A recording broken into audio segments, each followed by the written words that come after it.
Baru-baru ini pejuang Palestina kembali intens mengirimkan serangan balasan ke posisi tentara Israel.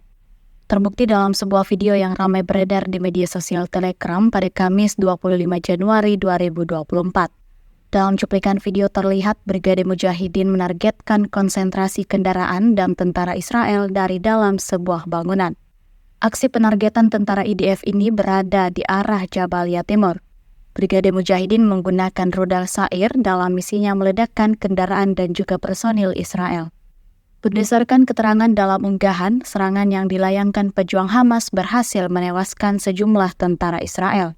Diketahui peristiwa ini berlangsung selama pertempuran banjir Al-Aqsa.